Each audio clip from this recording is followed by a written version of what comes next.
ਹਜ਼ੂਰ ਸ਼ਹਿਨशाह जी ਦੀ ਨਿੱਘੀ ਗੋਦ ਦਾ ਆਨੰਦ ਮਾਣ ਰਹੀ ਸਰਬਤ ਸੰਗਤ ਜੀ।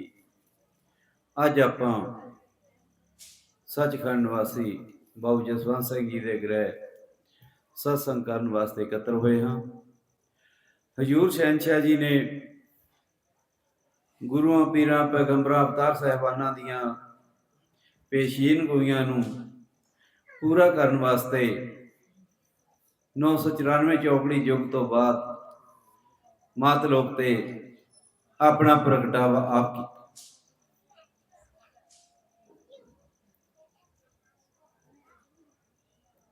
ਹਜ਼ੂਰ ਸ਼ਹਿਨशाह ਜੀ 994 ਚੌਕੜੀ ਯੁੱਗ ਤੋਂ ਬਾਅਦ ਕਲ ਕੀ ਅਵਤਾਰ ਰੂਪ ਦੇ ਵਿੱਚ 24ਵੇਂ ਅਵਤਾਰ ਨੇਕ ਲੰਕ ਆਪਣਾ ਪ੍ਰਗਟਾਵਾ ਆਪ ਕੀਤਾ। ਜਿਸ ਤਰ੍ਹਾਂ ਆਪਾਂ ਪਹਿਲਾਂ ਵੀ ਸੁਣਿਆ ਵੀਰ ਜੀ ਹੁਣਾਂ ਤੋਂ ਵੀ ਆਪਾਂ ਇਸੇ ਤਰ੍ਹਾਂ ਲਿਖਤਾਂ ਜੋ ਲੈ ਕੇ ਚੱਲਣੀਆਂ ਹਨ। ਹਜ਼ੂਰ ਸ਼ਹਿਨशाह ਜੀ ਨੇ ਹਰ ਬਾਣੀ ਦੇ 24 ਗ੍ਰੰਥ ਅੰਕਿਤ ਕਰਵਾਏ ਨੇ। 24 ਹੱਥ ਉੱਚਾ 3.5 ਬਾਈ 3.5 ਹੱਥ ਦਾ ਚਾਰੋਂ ਤਰਫ 7 ਰੰਗ ਦਾ ਨਿਸ਼ਾਨ ਸਾਹਿਬ ਚਲਾਇਆ ਔਰ ਨਾਲ ਹੀ ਕੁਝ ਨਿਯਮ ਦਿੱਤੇ। ਨਿਰਗੁਣ ਜੋਤ ਕੇਵਲ ਅਕਾਲ ਪੁਰਖ ਦਾ ਹੀ ਇਸ਼ਟ ਮੰਨਣਾ, ਆਤਮਾ ਪਰਮਾਤਮਾ ਦਾ ਮੇਲ ਕਰਨਾ, ਜਿਸ ਸਰੀਰ ਵਿੱਚ ਪ੍ਰਗਟ ਹੋਵੇ ਉਸ ਦਾ ਸਤਿਕਾਰ ਕਰਨਾ, ਜਾਤ ਪਾਤ ਦੀਨ ਮਾਜਰ ਦੇ ਆਧਾਰ ਤੇ ਕਿਸੇ ਨਾਲ ਘਿਰਣਾ ਨਹੀਂ ਕਰਨੀ। ਆਪਾਂ ਆਪਣੇ ਅੰਦਰ ਝਾਤ ਮਾਰਨੀ ਆ ਵੀ ਕੀ ਅਸੀਂ ਇਹ ਕੰਮ ਕਰਦੇ ਹਾਂ। ਘਿਰਣਾ ਤਾਂ ਨਹੀਂ ਕਰਦੇ ਜਾਤ ਪਾਤ ਦੇ ਆਧਾਰ ਤੇ। ਹਰ ਸੰਗਤ ਇੱਕ ਦੂਜੇ ਨੂੰ ਭੈਣ ਭਰਾ ਸਮਝ ਕੇ ਹਰ ਇੱਕ ਦਾ ਸਤਿਕਾਰ ਕਰੇ। ਇਹ ਵੀ ਗੱਲ ਬੜੀ ਗਹਿਰੀ ਆ, ਸੋਚਣ ਵਾਲੀ ਆ। ਕੀ ਅਸੀਂ ਇਸ ਗੱਲ ਤੇ ਪੂਰੇ ਉਤਰਦੇ ਆ?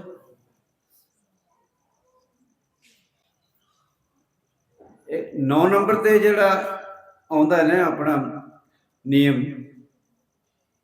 ਉਹ ਕੀ ਹੈ ਵੀ 9 ਸਾਲ ਤੋਂ ਘੱਟ ਉਮਰ ਦੇ ਬੱਚਿਆਂ ਹਰ ਭਗਤ ਦਵਾਰ ਅੰਦਰ ਨਾ ਸਵਾਇਆ ਜਾਵੇ ਔਰ ਨਾ ਹੀ ਵਿਹਾਰ ਦੇ ਸਮੇਂ ਅੰਦਰ ਲੈ ਕੇ ਬੈਠਿਆ ਜਾਵੇ। ਜਿੰਨੀ ਦੇਰ ਆਪਾਂ ਨਿਯਮਾਂ ਤੇ ਨਹੀਂ ਚੱਲਦੇ ਉਨੀ ਦੇਰ ਆਪਾਂ ਕਾਮਯਾਬ ਨਹੀਂ ਹੋ ਸਕਦੇ। ਹੁਕਮ ਮੰਨੇ ਹੋਵੇ ਪ੍ਰਵਾਨ ਤਾਂ ਖਸਮੇ ਕਾ ਮਹਿਲ ਪਾਏ ਸੀ, ਪਲ ਭਾਗ ਪਿਆਏ ਸੰਭਲ ਕੇ ਹਾਜੂ ਹਰਮੰਦਰਾ। ਨੇਕ ਲੰਕ ਹੋਏ ਉੱਤਰ ਸੀ ਮਹਾਬਲੀ ਅਵਤਾਰ, ਸੰਤ ਰਛਿਆ ਜੁਗ ਜੋ ਕਰੇ ਉਹ ਦੁਸ਼ਟਾਂ ਕਰੇ ਸ਼ਿੰਗਾਰ। ਉਹ ਨਵਾਂ ਧਰਮ ਚਲਾਏ ਸੀ ਜਗ ਹੋਮੇ ਓਮਵਾਰ, ਨਾਨਕ ਕਲ ਜਗਤਾਰ ਸੀ ਕੀਰਤਨ ਨਾ ਬਦਾ। ਜਿਸ ਤਰ੍ਹਾਂ ਨਾਨਕ ਪਾਤਸ਼ਾਹ ਵੀ ਕਹਿੰਦੇ ਆ, ਨਾਨਕ ਸਿਫਤੀ ਸਿਫਤ ਸਲਾਹ, ਨਾਨਕ ਪਾਤਸ਼ਾਹੀ ਪਾਤਸ਼ਾਹ। ਅਸੀਂ ਉਸ ਪਾਤਸ਼ਾਹ ਅਕਾਲ ਪੁਰਖ ਦਾ ਗੁਣ ਗਾਇਨ ਕਰਨ ਵਾਸਤੇ ਇਕੱਤਰ ਹੋਏ ਹਾਂ। ਸੋ ਹਰ ਇੱਕ ਗੁਰੂ ਪੀਰ ਪੈਗੰਬਰ ਅਵਤਾਰ ਸਾਹਿਬਾਨਾਂ ਦੇ ਲੈਣੇ ਦੇਣੇ ਨੂੰ ਪੂਰਾ ਕਰਨ ਵਾਸਤੇ ਹਜ਼ੂਰ ਸ਼ਹਿਨशाह ਜੀ ਮਾਤ ਲੋਕ ਤੇ ਆਏ। ਦਾਸ ਆਪ ਜੀ ਨਾਲ ਜੋ ਲੇਖ ਸਾਂਝਾ ਕਰਨ ਜਾ ਰਿਹਾ 16 ਮੱਘਰ ਸ਼ਹਿਨशाह ਸੰਮਤ 2 ਸਾਧੂ ਸਿੰਘ ਦੇ ਗ੍ਰਹਿ। ਬਿਆਸ ਦੇ ਕੁਝ ਸਵਾਲ ਜਵਾਬ ਹੋ ਰਹੇ ਨੇ। ਬਿਆਸ ਕਿਹਾ ਗੋਬਿੰਦ ਕਲਯੁਗ ਅੰਤ ਭਗਤਾਂ ਦੀ ਕਿਹੜੀ ਹੋਵੇ ਕੌਮ, ਕਿਆਮਤ ਤੋਂ ਕੌਣ ਬਚਾਈਆ, ਕਿਸ ਦੀ ਗੋਦ ਬਹਿ ਕੇ ਸੌਣ, ਸਿੰਘਾਸਣ ਕਵਣ ਵਡਿਆਈਆ। ਕੀ ਉਹ ਅਗਨੀ ਪੂਜਣ ਕੇ ਪਾਉਣ, ਕੀ ਸ਼ਾਸਤਰਾਂ ਉਲਟ ਰਖਾਈਆ।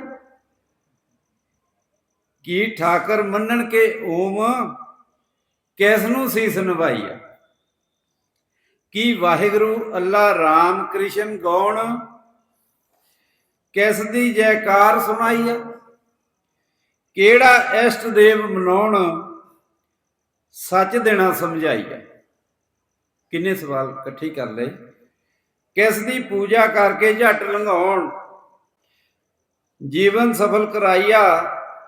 ਕੀ ਠਾਕਰ ਮੰਦਰ ਮਸਜਿਦ ਸ਼ਹਿਬ ਵਾਲੇ ਮੱਠ ਸਿਰ ਝੁਕਾਉਣ ਗੁਰੂਦੁਆਰ ਖਾਕ ਰਮਾਈਆ। ਕੀ ਸ਼ਾਸਤਰ ਸਿਮਰਤ ਵੇਦ ਪੁਰਾਣ ਗੀਤਾ ਗਿਆਨ ਅੰਜੀਲ ਕੁਰਾਨ ਬਾਣੀ ਪੜ੍ਹ ਕੇ ਮਨ ਪਰਚਾਉਣ ਪਰਚਾ ਜੀਵਨ ਵਾਲਾ ਪਾਈਆ। ਕੀ 68 ਤੀਰਥ ਜਾ ਕੇ ਨਹਾਉਣ 68 ਤੀਰਥਾਂ ਦੀ ਗੱਲ ਆ ਗਈ। ਗੋਦਾਵਰੀ ਗੰਗਾ ਗੋਦਾਵਰੀ ਜਮਨਾ ਸਰਸਤੀ ਖੋਜ ਖੁਜਾਈ ਹੈ ਵੀ ਇਹਨਾਂ ਜਿਹੜੀਆਂ ਨਦੀਆਂ ਦੇ ਉੱਤੇ ਜਾ ਕੇ ਆਪਣਾ ਨਹਾਉਣਾ ਧੋਣਾ ਕਰਨ ਜਾਂ ਕਿਸ ਤਰ੍ਹਾਂ। ਕੀ ਪੁੰਨਦਾਨ ਕਰਾਉਣ ਕੀ ਭੇਟਾ ਜਗਤ ਗੁਸਾਈਆਂ। ਗੋਬਿੰਦ ਕਿਹਾ ਹੁਣ ਸੁਣਨਾ ਧਿਆਨ ਨਾਲ ਗੋਬਿੰਦ ਪਾਤਸ਼ਾਹ ਕੀ ਕਹਿੰਦੇ ਨੇ। ਗੋਬਿੰਦ ਕਿਹਾ ਦੀਨ ਦੁਨੀ ਦੇ ਨਾਤੇ ਸਰਬ ਤਜਾਉਣ। ਸੋਚਣਾ ਆਪਾਂ ਧਿਆਨ ਨਾਲ ਵੀ ਕਿੰਨੇ ਕੁ ਆਪਾਂ ਨਾਤੇ ਛੱਡਦੇ ਆ। ਗੋਬਿੰਦ ਕਿਹਾ ਦੀਨ ਦੁਨੀ ਦੇ ਨਾਤੇ ਸਰਬ ਤਜਾਉਣ ਛੁੱਟੇ ਕੂੜ ਲੁਕਾਈਆ। ਇੱਕੋ ਪੁਰਖ ਅਕਾਲ ਮਨਾਉਣ। ਕਿੰਨੇ ਪੁਰਖ ਅਕਾਲ ਨੇ? ਇੱਕ। ਜੇ ਆਪਾਂ ਅੱਜ ਇੱਕ ਦੀ ਗੱਲ ਕਰਦੇ ਆ ਤਾਂ ਸੰਸਾਰ ਕਹਿੰਦਾ ਇਹ ਕੀ ਸੋਗ ਮਹਾਰਾਜ ਸ਼ੇਰ ਸਿੰਘ ਵਿਸ਼ਨੂੰ ਭਗਵਾਨ ਦੀ ਜੈ ਕਰੀ ਜਾਂਦੇ ਆ, ਜਦ ਕਿ ਸੋ ਦੀ ਵੀ ਸਾਰੀ ਗੱਲ ਪਹਿਲਾਂ ਚੱਲਦੀ ਆ। ਸੋ ਕੋ ਬਿਸਰੇ ਜਿਨ ਸਭ ਕੁਛ ਦੀ ਆ, ਹੈ ਨਾ, ਚੱਲਦਾ ਨਾ ਇਹ ਗੁਰਬਾਣੀ ਦੇ ਵਿੱਚ ਵੀ। ਆਪਾਂ ਕਹਿੰਦੇ ਆ ਸੋ ਹੰਗ ਮਹਾਰਾਜ ਸ਼ੇਰ ਸਿੰਘ ਵਿਸ਼ਨੂੰ ਭਗਵਾਨ ਦੀ ਜੈ। ਸੋ ਪਰਮਾਤਮਾ ਹੰਗ ਆਤਮਾ ਮਹਾਰਾਜ, ਉਹ ਸਾਰੇ ਰਾਜਿਆਂ ਦਾ ਵੀ ਮਹਾਰਾਜ ਸ਼ੇਰ ਸਿੰਘ, ਇੱਕ ਭੈ ਦੇਣ ਵਾਲੀ ਸਮਰੱਥ ਤਾਕਤ। ਸ਼ੇਰ ਰੂਪ ਹੋ ਕੇ ਸਿੰਘ ਰੂਪ ਹੋ ਕੇ ਸਾਨੂੰ ਆਪਣੇ ਭੈ ਦੇ ਵਿੱਚ ਪਰਮਾਤਮਾ ਰੱਖਦਾ ਕਲਪੁਰਖ।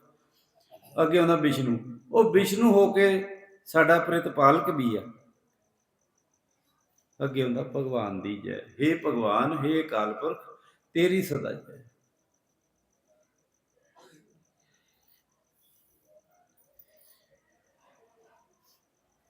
ਇੱਕੋ ਪੁਰਖ ਕਾਲ ਮਨਾਉਣ ਜਿਸ ਨੇ ਸਾਰੇ ਇਸ਼ਟ ਦਿੱਤੇ ਪ੍ਰਗਟਾਈਆ। ਜਿੰਨੇ ਵੀ ਇਸ਼ਟ ਅੱਜ ਤੱਕ ਹੋਏ ਆ ਸਾਰੇ ਉਸੇ ਦੀ ਦੇਣਾ।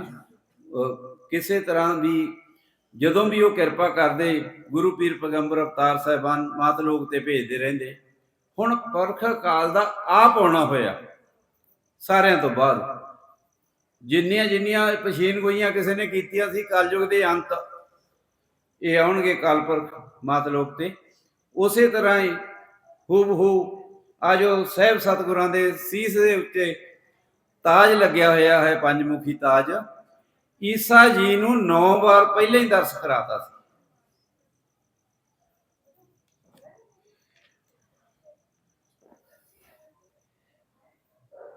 ਜਿਸ ਨੇ ਸਾਰੇ ਇਸ਼ਟ ਦਿੱਤੇ ਪ੍ਰਗਟਾਈਆ, ਉਸੇ ਦੀ ਮਹਿਮਾ ਕਰਕੇ ਸਾਰੇ ਝੱਟ ਲੰਘਾਉਣ। ਬਿਨਾ ਪੁਰਖ ਅਕਾਲ ਸ਼ਾਸਤਰ ਸਿਮਰਤ ਵੇਦ ਪੁਰਾਣ ਅੰਜੀਲ ਕੁਰਾਨ ਖਾਣੀ ਬਾਣੀ ਤੀਰਥ ਤਟ ਕਿਨਾਰ ਗੁਰ ਅਵਤਾਰ ਪੈਗੰਬਰ ਕੰਮ ਕਿਸੇ ਨਾ ਆਈਆ। ਇਹ ਸਾਰੇ ਉਸੇ ਦਾ ਨਿਸ਼ਾਨ ਜਿਸ ਨੇ ਰਚਨਾ ਰਚੀ ਦੋ ਜਹਾਨ। ਖੇਲ ਖਿਲਾ ਜਿਮੀ ਅਸਮਾਨ ਰੱਬ ਸਸ ਕਰ ਪ੍ਰਦਾਨ। ਵਿਸ਼ਨ ਬ੍ਰਹਮਾ ਸ਼ਿਵ ਕਰ ਪ੍ਰਵਾਨ ਪਰਮਾਤਮ ਆਤਮ ਦੇ ਕੇ ਦਾਨ। ਤ੍ਰੈ ਪੰਜ ਖੇਲ ਖੇਲ ਮਹਾਨ 184 ਜੇਰਜ ਅੰਡ ਉਤਪਜ ਸੇਤਜ ਰਚਨ ਦੀ ਤੀਰ ਚਾਹੀਏ। ਚਾਰੇ ਖਾਣੀ ਚਾਰੇ ਬਾਣੀ। ਕਈ ਵਾਰੀ ਇਹ ਜ਼ਿਆਦਾ ਗਿਆਨ ਗੋਸ਼ਟੀ ਜਦੋਂ ਆਉਂਦੀ ਆ ਅਗਲਾ ਕਹਿੰਦਾ ਚਾਰ ਬਾਣੀਆਂ ਕਿਹੜੀਆਂ ਹੋ ਗਈਆਂ, ਚਾਰੇ ਖਾਣੀ ਕਿਹੜੇ ਹੋ ਗਏ? ਉਤਪਤ ਸੇਤ ਅੰਡ ਜੇਰ, ਜਿਹੜੇ ਜੀਵ ਉਤਪਤੀ ਤੋਂ ਪੈਦਾ ਹੁੰਦੇ ਆ, ਅੰਡਿਆਂ ਤੋਂ ਪੈਦਾ ਹੁੰਦੇ ਆ, ਜੇਰ ਤੋਂ ਪੈਦਾ ਹੁੰਦੇ ਆ, ਤੇ ਜਿਹੜੇ ਸਿਹਤ ਜਾਂ ਸਾਡੇ ਪਸੀਨੇ ਤੋਂ ਪੈਦਾ ਹੁੰਦੇ ਆ।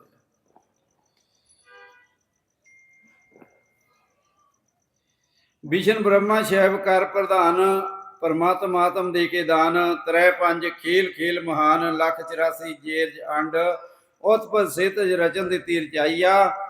ਉਹਨਾਂ ਦੇ ਸੰਦੇਸ਼ ਦੇਵੇ ਨੌਜਵਾਨ, ਉਹਨਾਂ ਸੰਦੇਸ਼ਾ ਦੇਵੇ ਨੌਜਵਾਨ।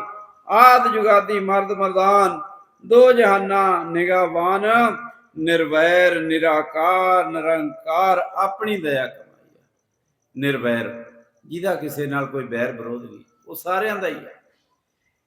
निराकार जिहदा कोई आकार भी नहीं है, वो हर थां मौजूद आ, घट घट समाया होया। निरंकार अपनी दया कमाईया। व्यास साचा नारा दस के सोहंग महाराज शेर सिंह विष्णु भगवान। केड़ा नारा है ये? साचा नारा। साचा नारा दस के सोहंग महाराज शेर सिंह विष्णु भगवान। आवण जावण लेके मुका के तमाम, निर्गुण नवा नूर मिले अमाम।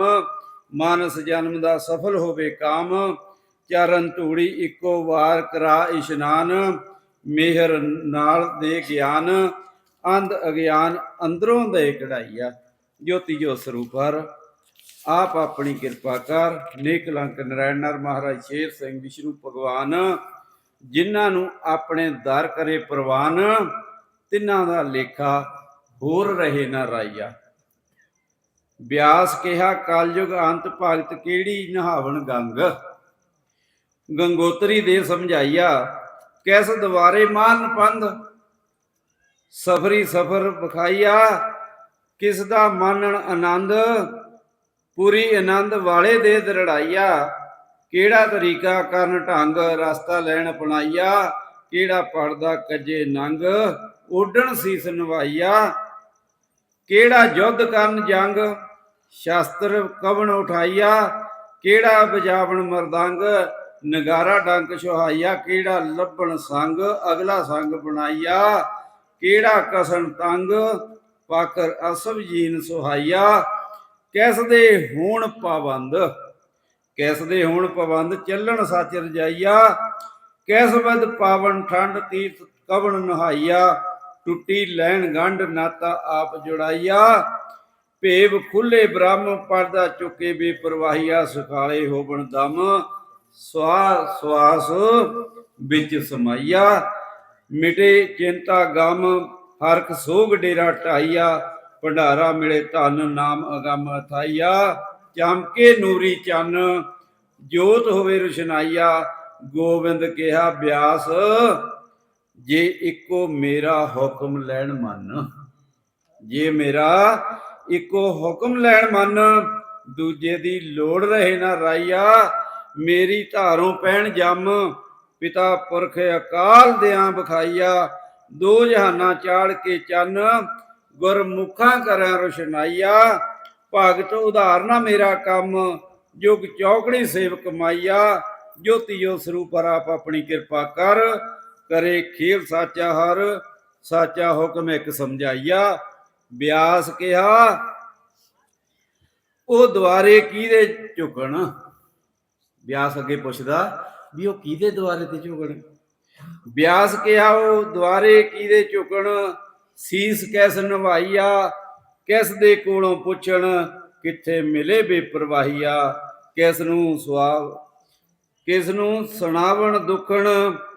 कवन दर्दी दर्द वंडाइया, कैस विद कूड़ कुड़ियारी जड़ पुटण।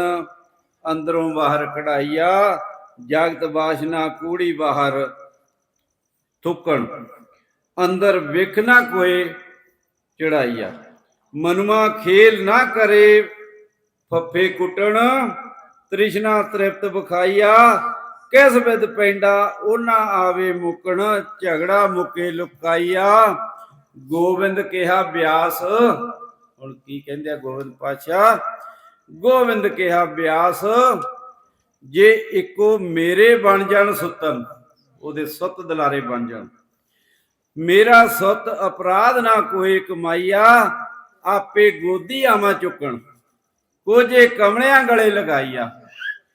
दरगाह साची आवा सुटण, जिथे बैठा बेपरवाहिया। सोहणी सहावा रुतण, रुतड़ी एक महकाइया। जेड़े इस निशानियों उकण, जेड़े इस निशानियों उकण। अगले लम्मे अगले लेखे दी समझ रहे ना राइया। शब्दी धार नालों टुटण, टुटिया ना कोई जड़ाइया। जन भगतां हुक्मे अंदर दे के धुर दे सुखण। बचन कौल ਆਪਣਾ ਆਪ ਸਮਝਾਈਆ ਜੋਤੀ ਜੋ ਸਰੂਪ ਹਰ ਆਪ ਆਪਣੀ ਕਿਰਪਾ ਕਰ ਕਰੇ ਖੇਲ ਸਾਚਾ ਹਰ ਨੇਕ ਲੰਕ ਨਰੈਣ ਨਰ ਮਹਾਰਾਜ ਸ਼ੇਰ ਸਿੰਘ ਵਿਸ਼ਨੂੰ ਭਗਵਾਨ ਹਰ ਜਨ ਸਾਚੇ ਆਪਣੀ ਦਇਆ ਵਿੱਚ ਰਖਾਈਆ ਹਰ ਜਨ ਸਾਚੇ ਆਪਣੀ ਦਇਆ ਵਿੱਚ ਰਖਾਈਆ। ਸੋ ਪਿਆਰੀ ਹਰ ਸੰਗਤ ਜੀਓ, ਹਜੂਰ ਸ਼ਹਿਨशाह ਜੀ ਨੇ ਮਾਤ ਲੋਕ ਤੇ 994 ਚੌਕੜੀ ਯੁੱਗ ਤੋਂ ਬਾਅਦ ਆਪਣਾ ਆਪ ਪ੍ਰਗਟਾਵਾ ਕਰਕੇ ਸਾਨੂੰ ਕੋਝੇ ਕਮਲਿਆਂ ਨੂੰ ਨਿਮਾਣਿਆਂ ਨਿਤਾਣਿਆਂ ਨੂੰ ਆਪਣੇ ਪਵਿੱਤਰ ਚਰਨਾਂ ਦੇ ਨਾਲ ਜੋੜਿਆ ਔਰ ਉਹਨਾਂ ਤੋਂ ਅਸੀਂ ਕਿਰਪਾ ਮੰਗਦੇ ਰਹੀਏ ਕਿ ਕਿਰਪਾ ਦੇ ਅਸੀਂ ਪਾਤਰ ਬਣੇ ਰਹੀਏ ਵੀ ਹਜੂਰ ਸ਼ਹਿਨशाह ਜੀ ਅਸੀਂ ਆਪ ਜੀ ਦੇ ਚਰਨਾਂ ਨਾਲੋਂ ਕਿਤੇ ਵਿਛੜ ਨਾ ਜਾਈਏ। ਜੇ ਸਾਨੂੰ ਅੱਜ ਤੁਸੀਂ ਕਿਰਪਾ ਕਰਕੇ ਜੋੜਿਆ ਤਾਂ ਹਮੇਸ਼ਾ ਸਾਨੂੰ ਆਪਣੇ ਚਰਨਾਂ ਦੇ ਨਾਲ ਹੀ ਜੋੜ ਕੇ ਰੱਖਣਾ। ਦੱਸ ਇੰਨੀ ਹੀ ਹਰਬਾਣੀ ਆਪ ਜੀ ਨਾਲ ਸਾਂਝੀ ਕਰਦਾ ਹੋਇਆ ਇੱਥੇ ਹੀ ਖਿਮਾ ਦਾ ਜਾਚਕਾ ਜਕਾਰੇ ਦਾ ਸਾਥ ਦੇਣਾ ਜੀਓ। ਸੋ ਮਹਾਰਾਜ ਸ਼ੇਰ ਸਿੰਘ ਵਿਸ਼ਨੂੰ ਭਗਵਾਨ ਦੀ ਜੈ।